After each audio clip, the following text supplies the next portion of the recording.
Welcome to today's webinar, which is an FD's role in business acquisitions. My name is Phil Scott, Director at FD Recruit. Today I'm joined by two expert panelists who will be sharing their knowledge of completing literally over 100 acquisitions between them. This is how it's going to work. This is the running order for today. I'm going to run through a main set of questions with the panelists, and then towards the end we're going to open it up to the listeners to put their questions to the panelists. If you'd like to do that, if you can use the chat box, which is located at the bottom of your screen, you'll be able to do that. So I'm just going to introduce my two panelists. I've got Tim Collins and Paul Hawkes, who I'm actually going to ask them to introduce themselves. And if we just go over to Tim, do you want to just give us a quick overview of your experience and your acquisition knowledge? Hi, good afternoon, everybody. Thank you, Phil. Yeah, just a little bit about my background. I originally trained as an engineer, working for Rolls-Royce, and then decided to move into finance to get a bigger view of how the business ran. Worked for a number of big companies, all with British in their name, so people did question whether I was wearing Union Jack underpants. And then worked for about 3 or 4 private equity-backed firms, and I'm now CFO of a PE-backed buy and build called Woven, and we're backed by a company called Aqualine, which is significantly big in the US, and the idea is to expand in the UK and then into the US. My experience of M&A activity, I've done about 24 M&A deals, and of which probably 6 I've led personally all the way through start to finish. So a reasonable amount of experience on M&A. Brilliant, thank you, Tim. And over to you, Paul, if you can just give the listeners an overview of your experience. Great, thanks, Phil. Hi, everyone. So I took the typical route post-university and found myself studying to become an accountant. And took that as an opportunity to move into KPMG's corporate finance advisory team. So acquisition activity kind of starting from that point, working with largely owner-managed businesses and private companies going through their first set of private equity transactions. Moved from there to work in-house in the M&A team and head up the M&A function for what was First Choice and became TUI Travel. So culminating in the listing of the company there after the merger with TUI's tourism businesses.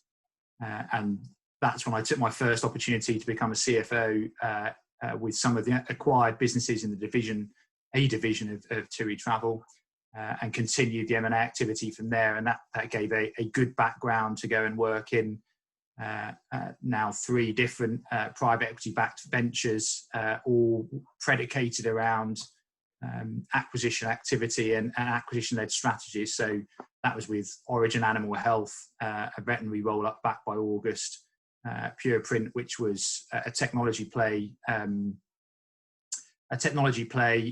backed by the BGF, and more recently the acquisition strategy led Funeral Partners, which is backed by Montague.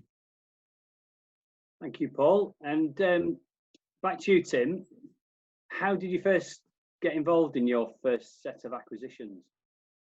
Yeah, so I got involved my first acquisition when I was a senior manager at British Airways, so fairly on in my career. And that was the acquisition of a travel agent. I have to say, I was pretty skeptical about the deal originally. The commercial team were very keen to push it ahead, thought it was going to be a good deal, but it didn't feel core to me. It didn't feel close to the travel shop business model that we were operating.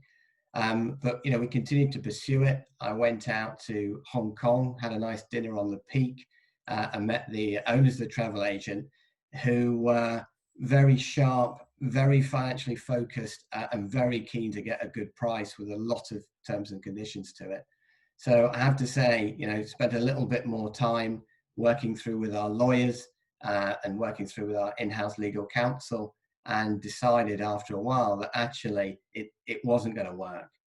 Although we could get a bit of money in the short term, it wasn't going to be a longer term game. And I have to say, I think it was probably a good eye opener to M&A, in that sometimes the best deals you do are the ones that you walk away from. And I think in hindsight, it was definitely a good thing to do. And obviously that one was your sort of first one. Who was there to guide you through it, and how much do you know now compared to what you knew then? Yeah, we had a small in-house M&A team. They were very, very helpful. We originally started with an external law firm. They gave us a very bright sort of new law graduate to help us through. And very quickly we realized that actually the advisors are a critical part of the whole M&A process. And eventually, after a few troubled weeks, we replaced the external lawyer with an in-house legal counsel. He just done a lot of M&A deals on car repair shops. So he knew how to deal with mechanics who probably thought lawyers were the lowest form of life. So, he was brilliant. He got a huge amount of expertise. And actually I found, when you've got the right advisor on the legal side, life is just so much easier. So although it didn't go ahead, actually we had all the things that we needed from that person. So, that was really, the sort of advice that we got as an external sort of team. Thank you, Tim. And Paul, I know you said you first got exposure to acquisitions at KPMG.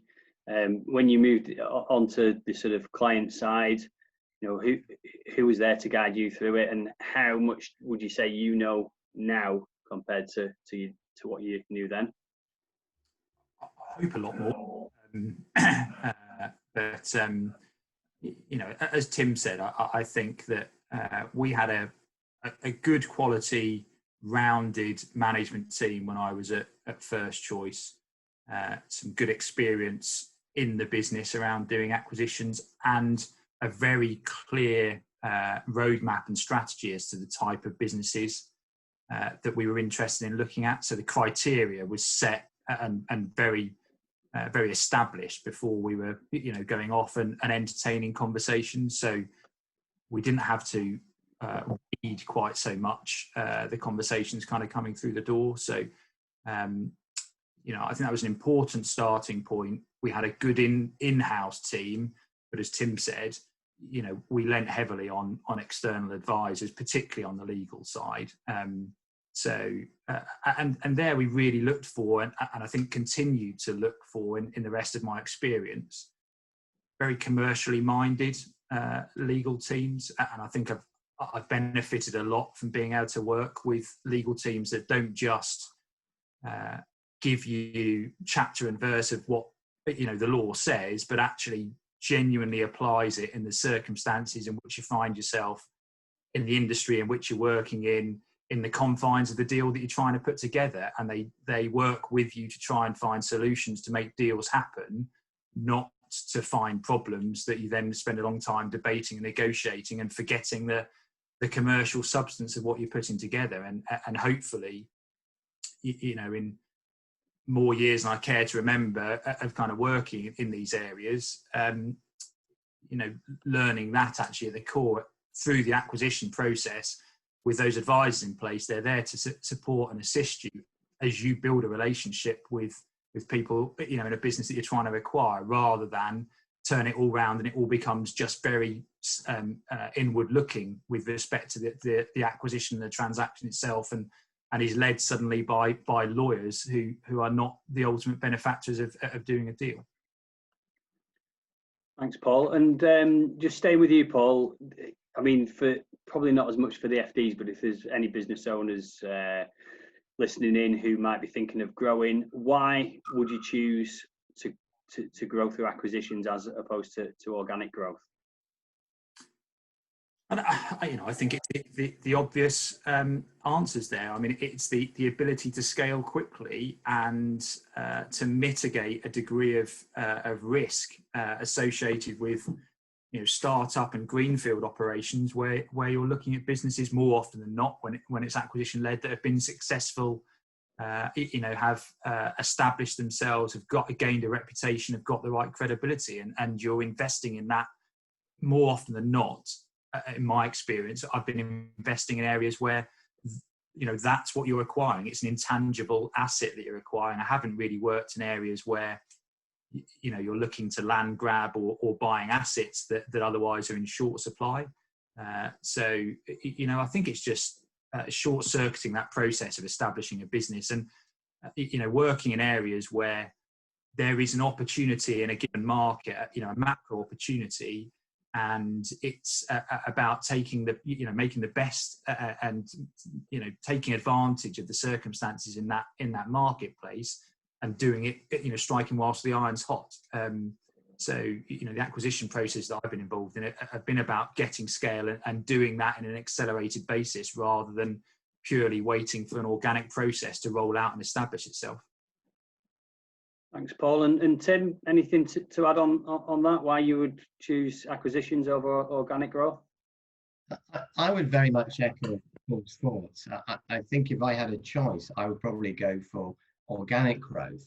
But as Paul said, you get a number of scenarios whereby organic growth isn't going to work, and therefore you need to look at, if you're accessing new markets, if you're trying to get speed quickly and scale, and also if you're trying to get additional capabilities. So one thing we've done recently is, acquiring technology businesses whereby you're just never going to be able to build that in-house, and also acquiring offshore shared service capabilities. Again, very difficult to build in-house, particularly if they're in different jurisdictions. Also, you might be looking at wanting to get new products, or there might be people. There might be people that you really want to have in your business that you can gain through an acquisition. So, as I said, organic growth is a great opportunity, but it's not always going to be the answer to your growth strategy, and hence why those are the other options you can go for. And Tim, what makes a good acquisition target then? I mean, you sort of touched upon that there, but anything in particular? I guess, a number of things. It's got to fit your rationale. As Paul was saying, you've got to understand what your business model is. You've got to then have a really tight rationale for why is it that you need to go down the acquisition route. On top of the three reasons I said earlier, when you actually think about the target specifically, first of all, you've got to look at the size. Are you going to go for a very large acquisition, or is that really going to be too cumbersome and too complicated? If you're looking at a very small acquisition, well, are you really going to get the scale? Are you really going to get the benefits compared to the cost of doing it? So I think you've got to look at that. And then I think you've also got to look at the people. So the people that are within the business, are they going to fit the type of business that you're running and the way that you look at the world? If you acquire a company where people just want to run the business very differently, they've got a very different view of the industry and how the industry is going to progress, you're going to be at loggerheads, right, all the way through, those people being part of the business if they stay. And then the final thing, when I look at an acquisition target is, well, what's their reason for selling? If it's just, well, they want to maximize their cash straight away, then I question, are we really going to get the right price target? But if you actually look at the seller and you realize, they've got to the right stage in life, or the business has got to the right level of maturity, then you think, right, of course, all the reasons for them selling fit, and hence why we think we can get a deal together. So again, really, really important that you think about, those key issues about trying to find the right target, because otherwise you're going to start day one with things being just wildly complicated, and the odds will be against you trying to turn it into a big success. Thanks, Tim. And Paul, would you concur? Anything different to what Tim has said? Anything different? I think I'd reiterate a couple of things that Tim had said from before, but very much for me, the transaction process and any acquisition that you're looking to contemplating and looking to achieve, for me, it's the starting point of forming the whole relationship with the management team, the employees, the vendors, the business. There is such a danger, I think, in undertaking an acquisition process that you just end up running out of steam from the process itself, whereas you should be building a relationship through the transaction and look to burst through the finish line of the transaction ready for day one. And I think that all needs to be predicated in the much softer skill around developing the relationship with the team there, so they understand what's expected of them. Suddenly the integration exercise doesn't come as a huge surprise and a bit of a blindside approach, or as a sudden complete shift in terms of the strategy and the focus, and suddenly the team are completely demotivated from day one with what's been contemplated. So I think it's about being open and honest through the transaction process to build the expectations ready for then life of working together, because that the end of the transaction is just the beginning of everything else. So I think that's really important to kind of keep that in mind on the way through the criteria kind of up front. And the other thing that Tim said earlier on is knowing when to walk away, knowing when the deal's not right, actually. And I think, that sentiment of sometimes the best deals are the ones you don't do is absolutely right. So you don't kind of get swept away in the deal process and end up making decisions that are completely divergent from your original criteria, and that's not an easy thing to do.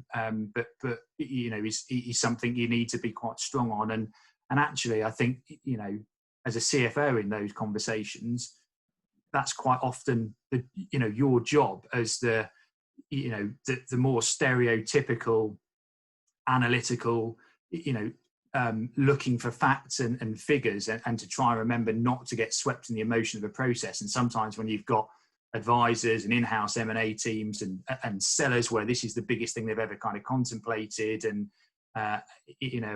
potentially other members of the management team, just to remember to kind of anchor that sometimes and come back to where did we start to get into this conversation? Are we still on track for it? Yeah. And could I just add to what Paul said, because you've spiked a couple of things there, Paul, in that this relationship is fundamental, as you say. It's just the acquisition is just the start. You're going to be stuck with them for many, many years. It's almost when I meet a target, either management team or investors, it's almost like an interview. So within the first few moments, I think we're pretty clear whether we think we're going to be able to build a relationship with these people or not. And actually, a number of times you make the decision, those first few moments, you listen to them for the next half hour, but in reality, you're never going to go ahead. So, it very much is sort of an interview process, trying to find that right set of management team and the right investors that you're going to be able to work with.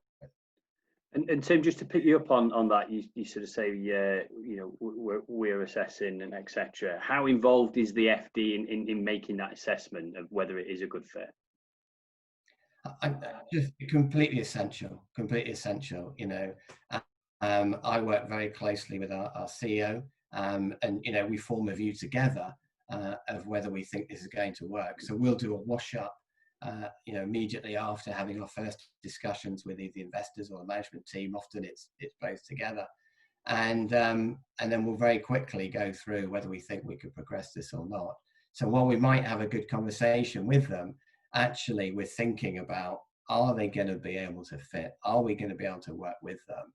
Because trying to run a successful business when you've got the wrong people that are fitting within your business, you're just not going to be successful.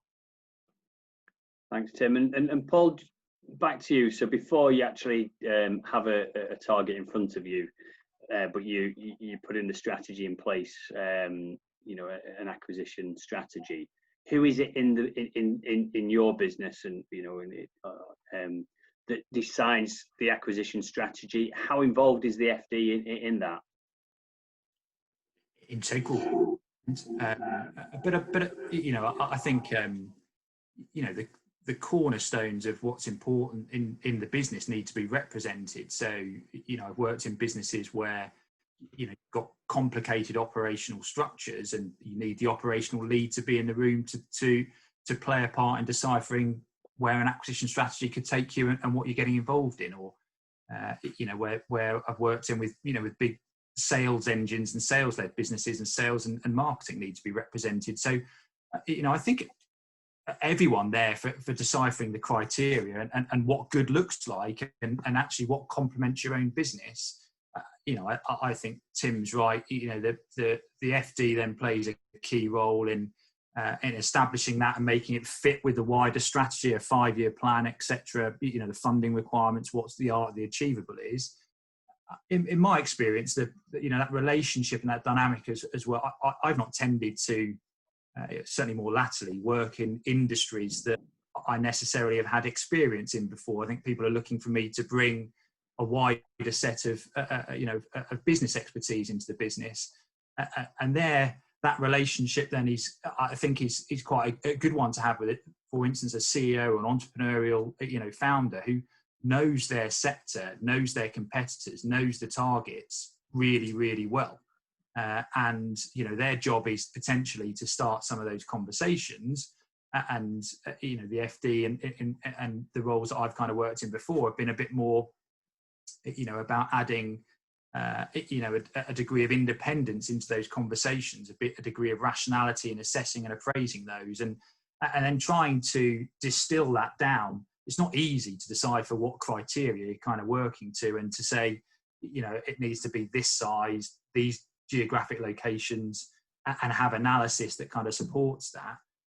So it's about kind of lifting some of those, sometimes those intangible areas, and trying to quantify and qualify those into criteria, so you know what you're going out and looking for, rather than going out just with wide arms to an entire market. So I think that team works really closely together, but based around what the fundamentals of the core business are. Thanks, Paul. And Tim, how in the past have you sourced acquisition targets? What's your methodology? Yeah, we've done a mix of things. So first off, for speed, we've used external boutique advisors. These are people that should be spending their day, understanding the market, knowing what's out there, and then also they've got access to all the databases that you need to understand about which companies are in which markets. So we've usually gone to those companies.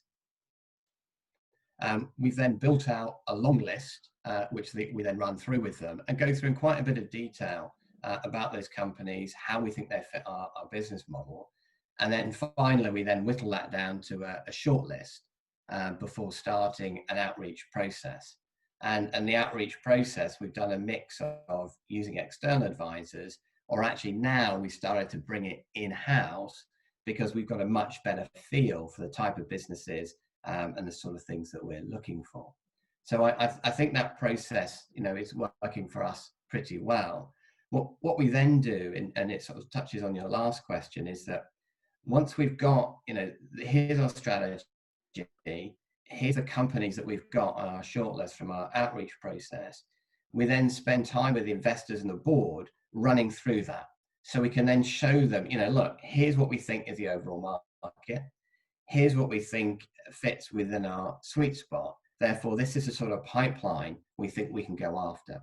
And it starts to give the investors and the board a really good feel. Now, it doesn't mean that those are going to come off, right? And you might swap a lot of them around during the time, but it helps the board get a really good feel behind what is it you're looking for, why are these the right targets, how do you think you can deliver value?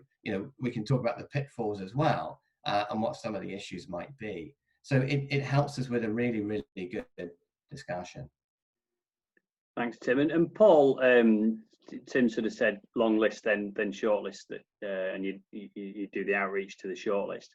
On average, how many companies would you contact to each successful acquisition? Is it one? Is it 100 to get one acquisition? Is it 1 to 2? What's the sort of the ratio?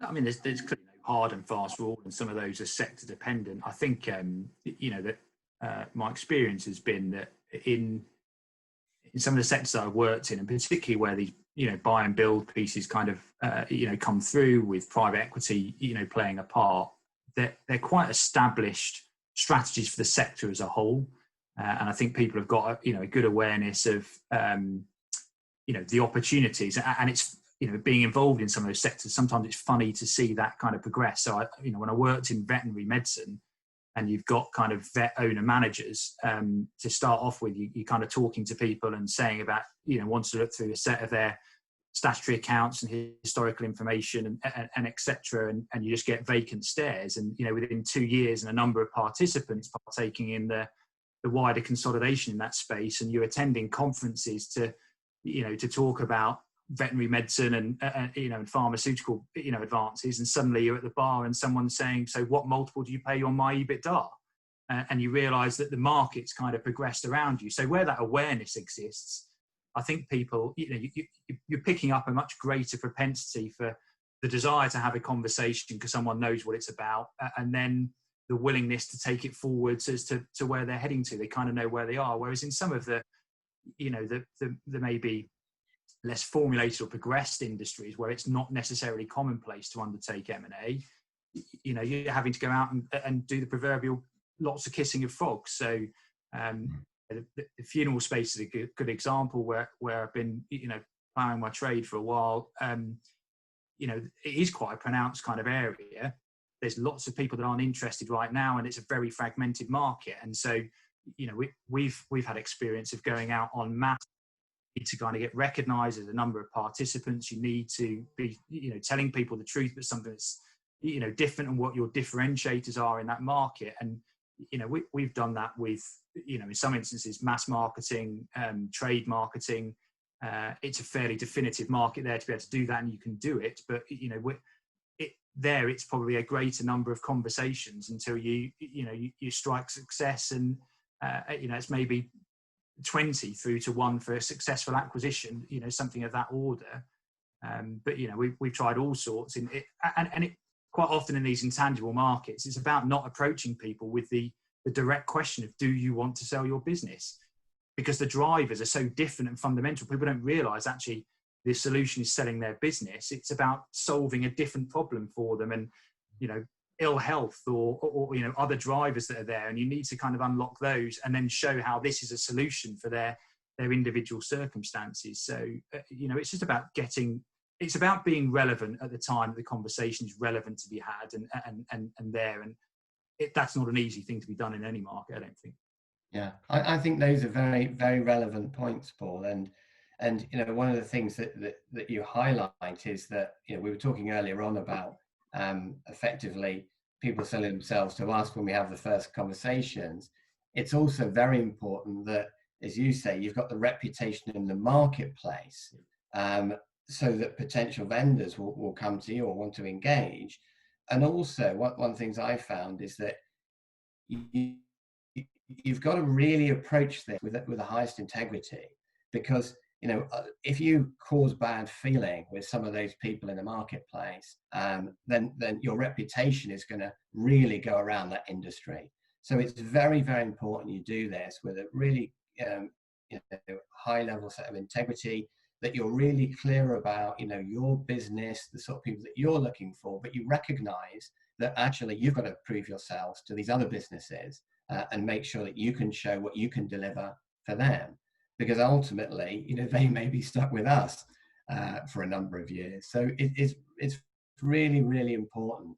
And one thing we do is we say very clearly up front to people that, we're very happy to engage in conversations, but, we just don't want them to spend any money yet until really we're further down the line. And what we do is we use a sort of letter of intent process. So you've got a document laid out, which is non-legally binding, but it shows a sort of deal you'd be interested in doing, and therefore there's no legal commitment or no investment from either party until you're both quite sure that you really know what you're going to do, what a deal could look like.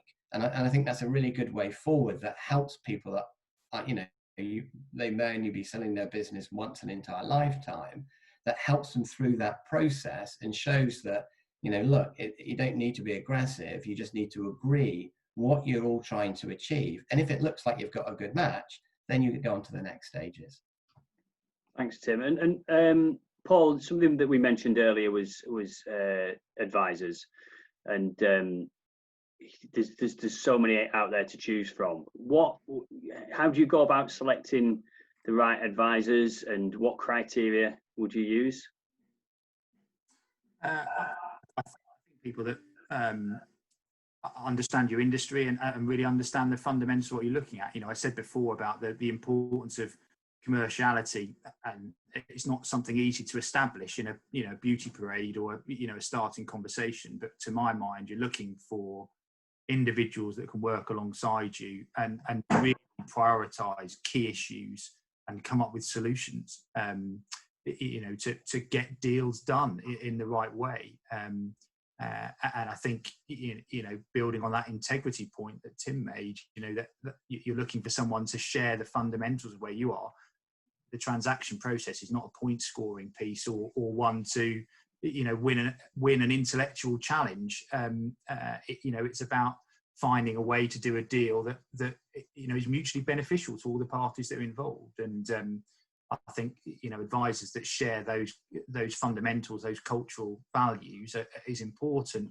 Sometimes that's only achievable by proof of the pudding, but a bit of and individuals, not necessarily firm wide, that can deliver that, but good partners that I've worked with in the corporate team at Freets, good partner that I've worked with, in the corporate team at DLA that have worked on that kind of approach. So, and they're not necessarily 10 a penny. So it is a case of really, testing people a little bit in those kind of upfront conversations and ensuring that that's their approach and the way they work for it. And if they're not, to appreciate they're working for you as your advisors, and that's the approach you want to take. So I think, it's important to draw that back every now and again and just take stock of it. And the wash up and the appraisal at the end, not to just do deals and walk away from them, but, think about what did and didn't go well and what you can address for the next time around, assuming it's more than a one-off process. Thanks, Paul. And Tim, just question to you. I mean, how do you decide what the right price is to pay for an acquisition, and how involved is the FD in that part of the negotiation? Yeah, again, the FD role is fundamental, because the FD is likely to be leading in all of these price negotiations and discussions. What we've actually done is we've laid out for the board quite clearly, the sort of prices we're looking to pay. And, we're clear with them, where our kind of target area is. And we've also told them what our perfect sweet spot is that we're going to aim for, not likely to achieve, but at least we know what we're trying to aim for. So, we've got a good rationale agreed. And then I guess we then start looking at, well, what are the synergies that we can get? What are the other benefits that we get? Obviously, technology, if that's going to be a fundamental to your business success, then you may end up paying, higher multiples, for example, than otherwise. So I think those are really, really important. I'd also add that you've got to think about how you structure the deal.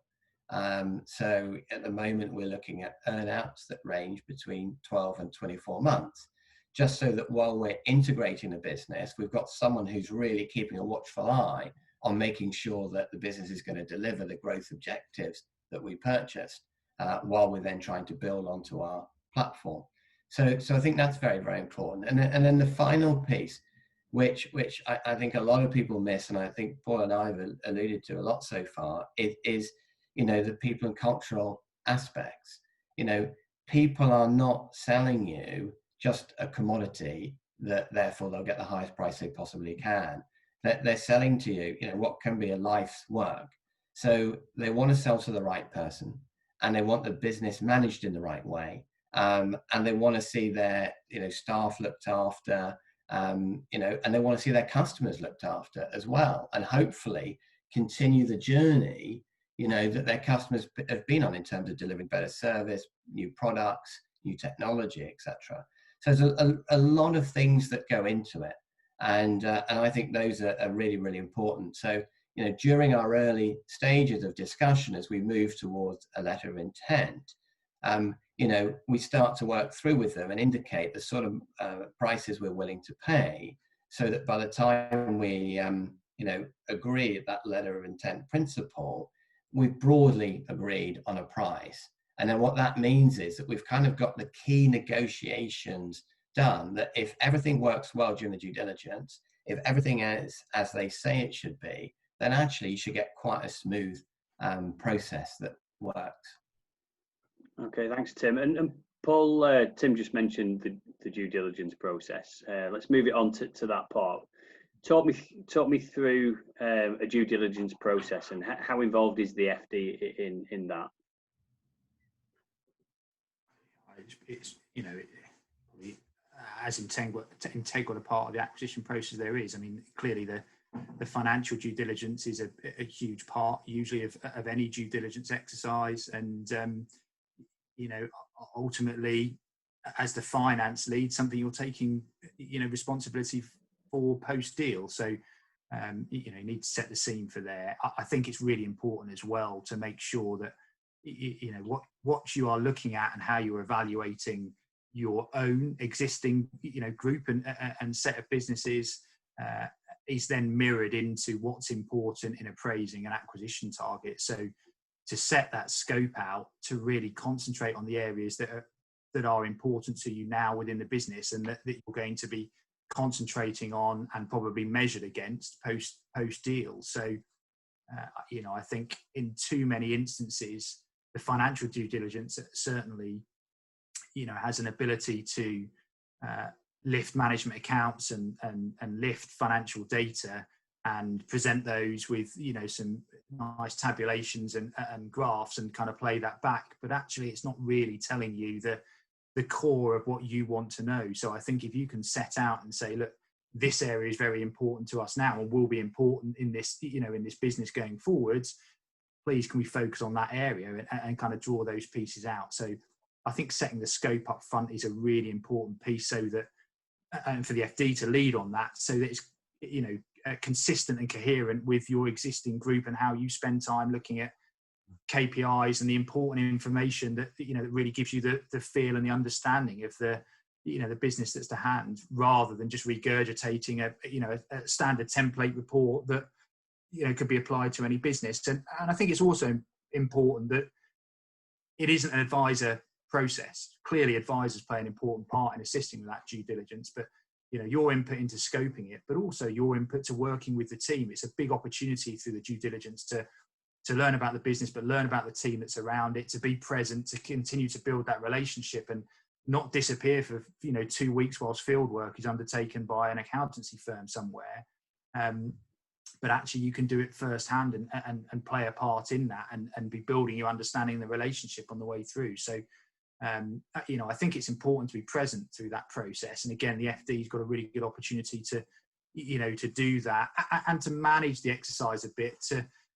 It's a really burdensome process for a target business to be on the end of a due diligence process and effectively be asked, for every stone to be turned over. And in some respects, people feel like you're questioning, what they've done and their integrity. And I think it's a really good opportunity for you to play a part in that and soften the blow of it a bit, shoulder a bit of the burden through that kind of exercise and build the relationship on the way through and set the scene. So I think it's a really important piece that the FD is actively involved in it, and other members of the management team actually, for all the elements of kind of the due diligence process, rather than just leaving it to an army of external advisors to kind of go in there. Their role is important, but I think it's it's about being much more coherent than that.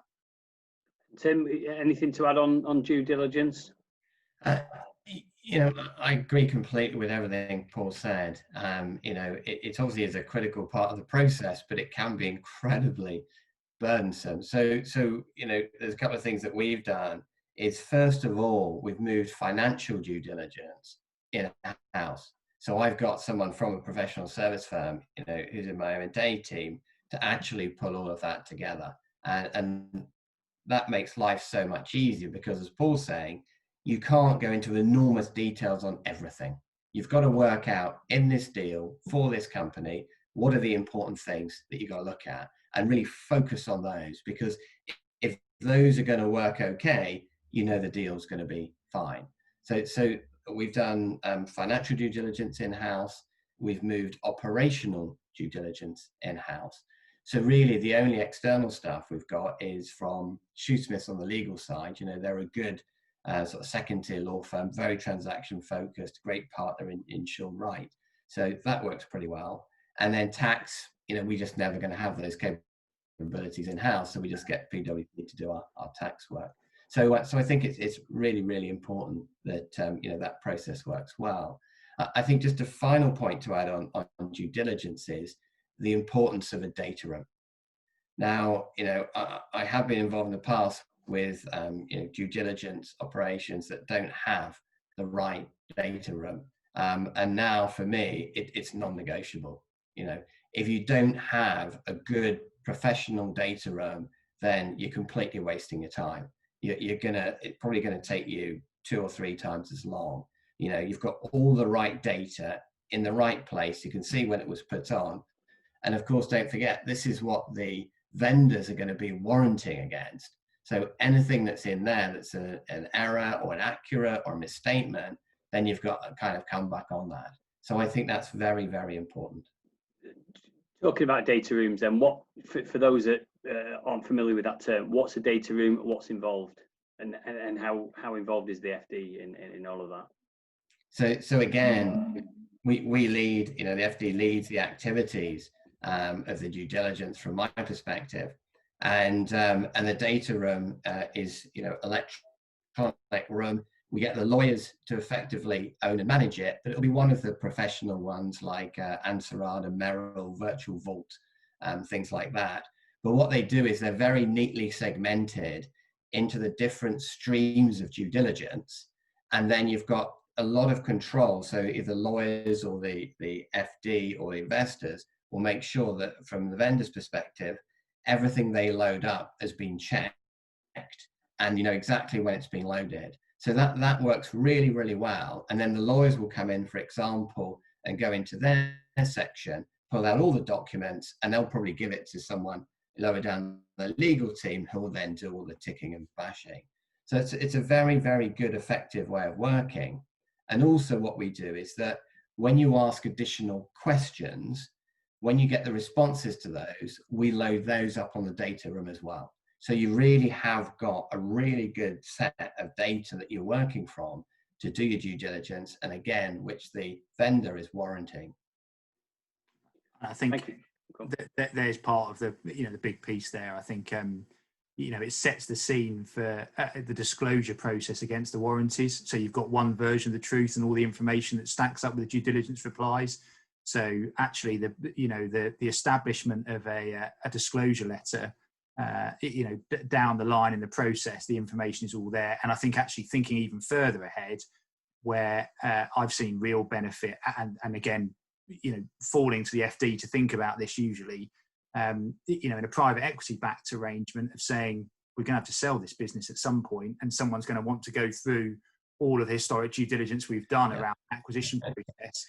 You've then got a ready-made data room to lift and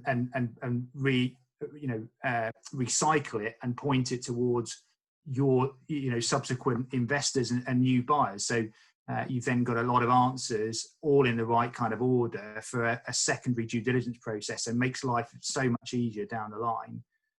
I think that data room, I've tended to use it as well. So the transaction process, but also for your operational due diligence and sharing information around your own group. I think, you know, I saw one of the questions that coming in on the chat piece about integration, and when you're thinking about that, you know, I think you end up thinking about that a lot earlier. But if you can dovetail it in with the information you've already received, and you're not, you know, quite frankly, you're not peeing off a set of acquired team members when you go back and ask for a whole load of information that someone says, well, we gave you that through the transaction. You know, it's then relevant for your integration process and what you're kind of going through, and you've got one set of information you can share with a wider group rather than keep going back, you know, to the sellers of a business and asking them in 3 and 4 different, you know, arrangements for information that you've already received somewhere around your group. Yeah, completely agree. And I don't know about you, Paul, but post acquisition, quite a few times, you know, thoughts have come into my head or questions have come up when I say, right, let's go back to the data room and see exactly what was said. Yeah. So it's always a really good reference point. So, I would say it's non-negotiable. It's absolutely fundamental to a successful process. Thanks, Tim. And Paul, just over to you. What are the different ways you can structure a deal, and how important is the FD in deciding this? Yeah, I think the FD will play a role. I think actually, quite often the structural piece and explaining the structure and the rationale behind it is really important to think about who has the relationship with the vendors there to get someone's trust and buy-in. That quite often there's an inherent starting point of, well, we're going to get legged over in this process, and it's convincing someone that you've got their interest and yours at heart. I think in the areas that I've tended to work in, and as I said at the beginning, working in deals where we're talking in intangibles and we're buying IP and brands and credibility and management teams and expertise, not necessarily bricks and mortar and assets that you can genuinely attribute a value to. In those circumstances, I think it's important to try and create a structure that maintains the important aspects of the business that you're bringing in. So I think Tim mentioned about the importance of earnouts. Well, similarly, I've had that experience before of using a degree of deferred consideration to make sure that integral vendors, whilst pocketing a reasonable amount for their business and the work they've put in, recognizing there's still a tangible amount that's outstanding based on their continued involvement in the business. And there's a toss up there between the likes of deferred consideration and earnouts, and how best to incentivize someone to stay involved. Clearly with an earnout, it gives you some downside protection if it doesn't quite, hit its straps. Does add some complication for what you're doing from an integration perspective, where a vendor's saying, hold on a minute, you can't touch my business because I've still got something to kind of come from this. So, and also the potential that you end up giving away some of the benefit of synergy. So I think it's about evaluating the circumstances, recognizing the key drivers to what will make this acquisition a success, and trying to get a structure that that works into that. So I think there's earnouts, there's deferred consideration, there's multiples. You can go even into greater levels of detail with options and other things that do not dissimilar stuff. But I think there isn't a one size fits all approach, and it's about trying to recognize what the key elements are that you're trying to achieve through the transaction, and then using the tools that are clearly there and available to make sure you're handling the risk. And I think also thinking about when those things might need to come in. So sometimes it's only as a result of what you see through due diligence that you need to think about tweaking and adding something different to that structure, not necessarily price chipping, and actually trying to find a way in some instances to maintain a price, but needing a different structure to deliver it. So there's a degree of flexibility that needs to come in there. And then, explaining to someone what the drivers for your structure is, so they really kind of get behind it rather than thinking there is something untoward there. So I think that communication piece at that point is really important. Quite often is that, an FDs are in a really good position to explain, this is what's concerning us, this is why this structure's here, and this is why we think it works for you as well.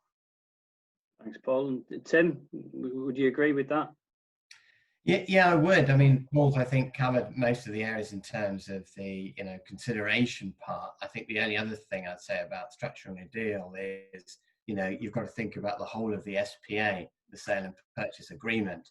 And, one thing I feel is that very much, the FD's got to own it. You can outsource the lawyers to write it, but you can't outsource the accountability for it. So very, very important that, you're on top of the SPA as a finance director.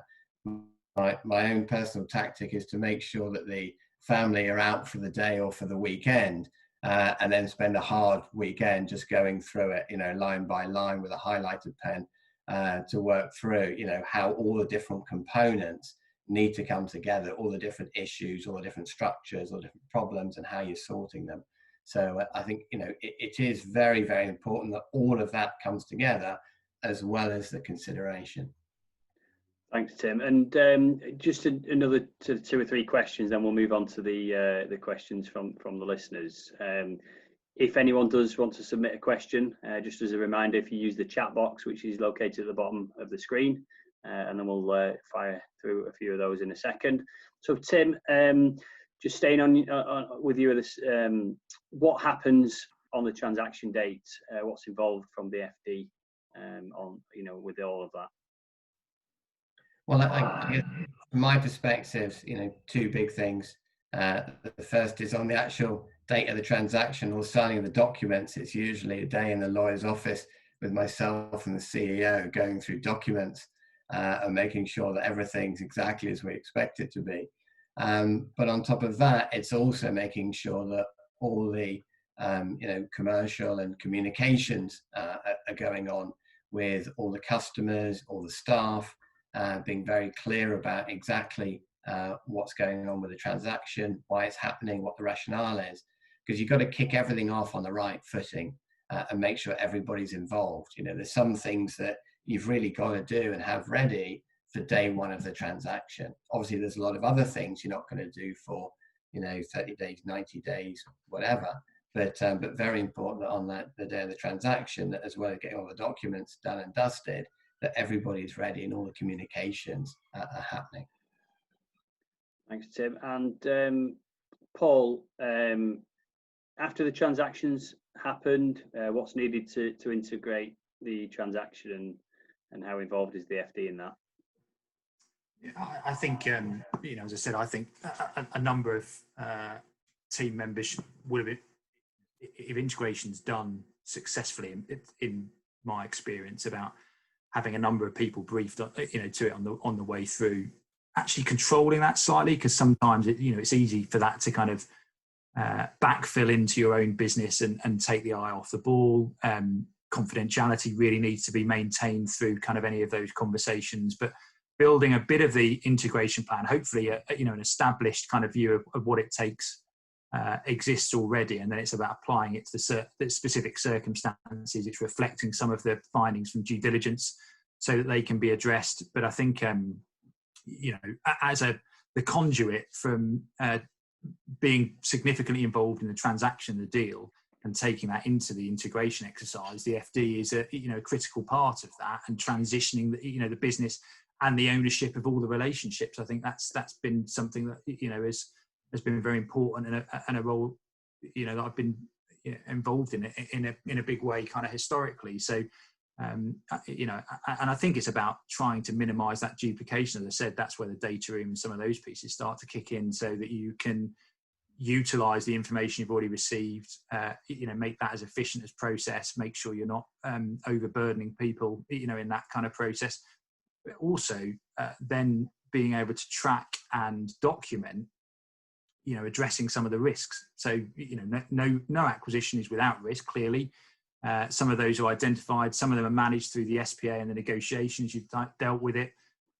Some aren't closed off, and you're just living with them. And I think, factoring those into your integration plan and making sure that your integration plan is fluid enough to adopt those and work with them to try and address any of those perceived risks in an acquisition. And again, thinking down the line, can you demonstrate to an eventual investor into your group that we did that acquisition, we identified this risk, and this is how we closed it off, and it isn't something that you now need to worry about. So I think it is really important for that continuation of the transaction conversation into integration, and for that to be a seamless exercise. Thank you, Paul. And Tim, if you could give one piece of advice to an FD about to go through making their first acquisition, and when I say one piece of advice, I'm mindful of we need to move into the Q&A in a second, but what would that one piece of advice be? Yeah, I think a few very brief things here. So first of all, don't expect to get everything perfect first time, right? As long as you get the basics right, you'll get value out of the acquisition. I think that's probably the most crucial thing for me. If it smells right, it fits with your strategy, then definitely, you've got a good chance. So get the basics right. And also, we've talked a lot about external advisors, but think about your wider network. Think about people that would have done similar acquisitions. and think about how you could kind of pick their brains. Obviously, you'll have confidentiality clauses, you have to be careful, but just think about who in your network could help you, because Paul and I have done a number of M&A transactions between us. You're going to have lots of friends that will have done similar. So, get the basics right, talk to your friends. If it smells right, likelihood is it'll work. Thank you, Tim. And Paul, one question to you. So for any business owners that might be listening to this, what advice would you have for them if they're about to look at doing acquisitions? So, I think about what the drivers are for why you're thinking about selling the business, and there's lots of them that are there, and then you're clear about those, because there is an opportunity to address those in structurally, or the arrangement around the deal. So for that to be factored in. So I think be clear about what your motivations and your drivers are. Tim talked about buyers understanding that and getting a feel for it. Well, I think you've got one chance to get this deal right. There's no point in doing something and actually thinking something slightly different, and then on day one it not being what you wanted it to be. You've got the chance to shape that and work with people to shape that. So really think hard about what the drivers are and be clear about that when you're setting it out. I think then it's about preparing. It's a difficult process. It can be quite painful to produce all that information that you're being asked, and it kind of feels quite interrogatory in the way it kind of comes through, and to try and remember that it's not intended to be like that. But if you can do some upfront work to get key contracts in place and make sure you've got employment contracts and lease documents in place so that they don't end up dragging the rest of the process down. So some preparedness beforehand is always good work. Easily said, not easy to necessarily find the time to do it.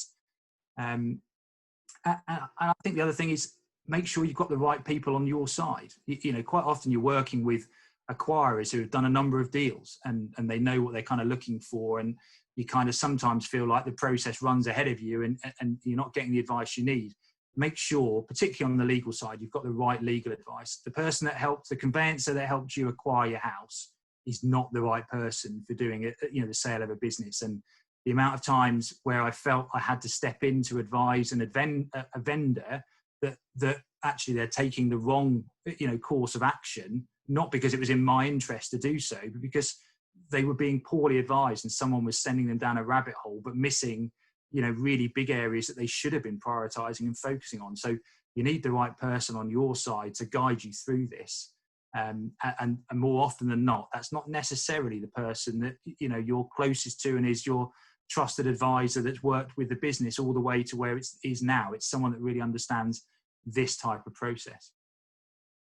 Thank you, Paul. Can I just add one thing onto that, Phil? And Paul talked about having the right people in place, and one thing I'd say, and not just because it's you, Phil, is that a lot of business owners won't have the right finance person in place. It's critical that they've got the right finance person in place, hence, they may have a finance manager, they may have a management accountant. These transactions, if you haven't got the right finance person in place, you haven't got the right finance director, they really are going to come a cropper, because you're relying so much on external advice that will be very boilerplate if it's not tailored and you haven't done what Paul and I have discussed. So, I think reassurance to people listening is that business owners absolutely need our skills, and you'll pay for yourselves 10 times over. Thanks, Tim. That concludes the sort of recorded part of it. So we'll go into the Q&A shortly.